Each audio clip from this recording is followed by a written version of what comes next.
Salam pemirsa, 26 Mei 2025, Ukraina kembali menjadi pusat guncangan geopolitik dunia setelah mengalami serangan drone terbesar sepanjang sejarah konflik. Dengan total 355 drone dikerahkan oleh Rusia dalam satu malam pada 25 Mei 2025. Serangan ini memicu gelombang kecaman internasional dan memunculkan reaksi keras dari para pemimpin Barat, terutama Presiden Amerika Serikat Donald Trump. Serangan udara masif, Ukraina dihujani 355 drone dalam satu malam. Pada malam 25 Mei 2025, Rusia melancarkan serangan udara intensif dengan menggunakan ratusan drone ke berbagai wilayah strategis Ukraina. Ini menjadi serangan drone terbesar sejak invasi dimulai pada 2022. Menurut otoritas Ukraina, total 355 drone dan rudal diluncurkan ke berbagai kota besar, menyebabkan kerusakan infrastruktur vital dan menelan korban jiwa serta luka-luka. Serangan yang berkelanjutan selama 2 malam berturut-turut ini menandai babak baru dalam intensitas konflik. Pemerintah Kiev menyatakan bahwa pertahanan udara Ukraina berhasil menembak jatuh sebagian besar drone, namun masih ada puluhan yang lolos dan menghantam target sipil serta militer. Trump menyebut Putin gila, Barat kompak cabut pembatasan senjata untuk Ukraina. Di tengah situasi genting tersebut, Presiden AS Donald Trump menampilkan sikap yang jauh lebih keras terhadap Rusia. Melalui media sosialnya, Trump secara terbuka menyatakan, "Putin sudah benar-benar gila. Sejak awal saya sudah bilang ia ingin seluruh Ukraina. Jika itu benar dan ia nekat melakukannya, Rusia akan runtuh." Pernyataan Trump ini mendapat sorotan dari berbagai analis. Chang Qianliang, seorang pengamat politik internasional, menilai bahwa Trump akhirnya menyadari bahwa Putin hanya mempermainkan pihak Barat, khususnya dirinya sendiri, tanpa niat tulus untuk mengakhiri perang. Senator AS Marco Rubio bahkan dianggap lebih tajam dalam mengecam Moskow, mendesak aksi nyata dari Washington dan sekutunya.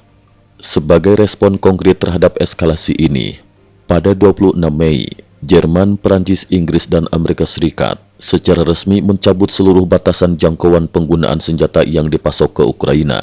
Kini, militer Ukraina diperbolehkan menggunakan senjata jarak jauh untuk menyerang target militer di dalam wilayah Rusia, termasuk markas komando dan gudang senjata strategis. Presiden Prancis Emmanuel Macron menambahkan, Trump sekarang mulai sadar pemimpin Rusia itu sudah berbohong kepadanya soal perang.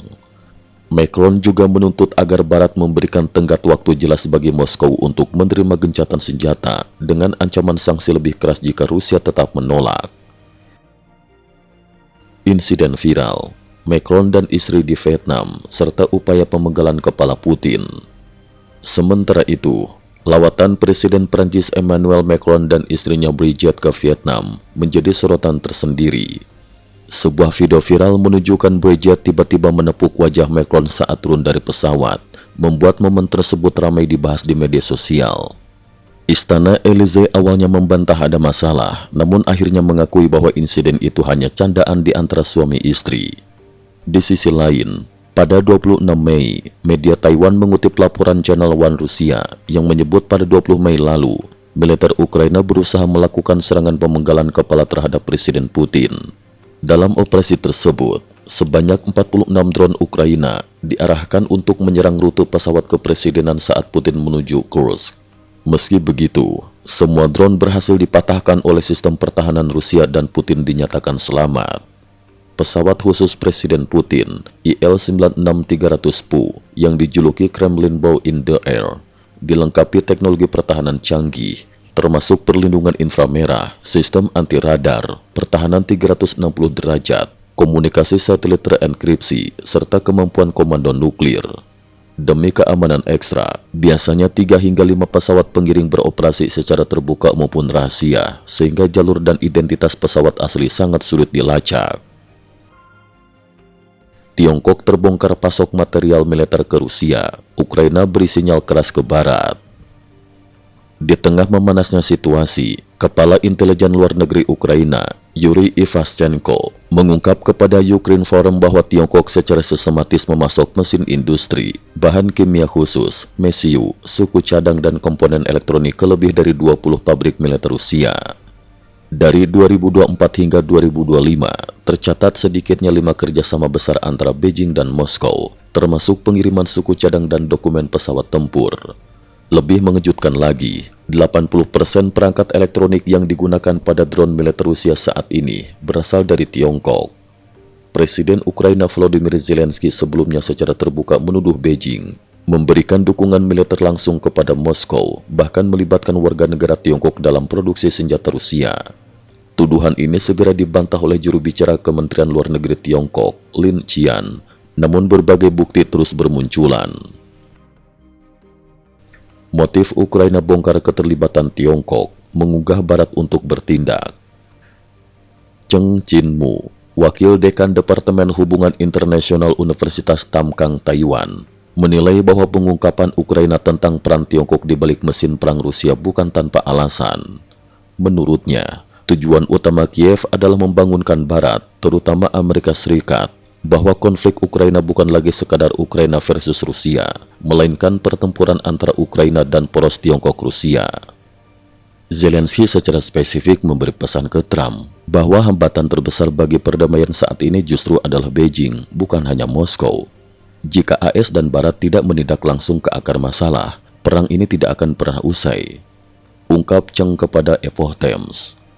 Cheng menambahkan, bocoran ini dapat menimbulkan dua efek besar. Mempersempit ruang gerak Tiongkok dalam menjalin hubungan strategis dengan Eropa, khususnya di tengah perang dagang dengan AS. Meningkatkan kesadaran global, terutama di Washington, bahwa kunci untuk menekan Rusia bukan sekadar sanksi ekonomi, tetapi juga memutus rantai pasokan militer dari Tiongkok. Kesimpulan, perang Ukraina memasuki babak baru, peran Tiongkok kian disorot. Serangan drone masif Rusia ke Ukraina, perubahan sikap Trump, pencabutan pembatasan jangkauan senjata Barat, serta terbongkarnya peran Tiongkok sebagai pemasok utama industri militer Rusia menjadi sinyal bahwa konflik ini memasuki fase baru yang jauh lebih berbahaya dan kompleks. Tarik-menarik kekuatan antara Barat, Rusia dan Tiongkok kini semakin terang-terangan, menempatkan dunia pada ambang eskalasi yang belum pernah terjadi sebelumnya. Cukup sekian dulu, terima kasih atas perhatiannya.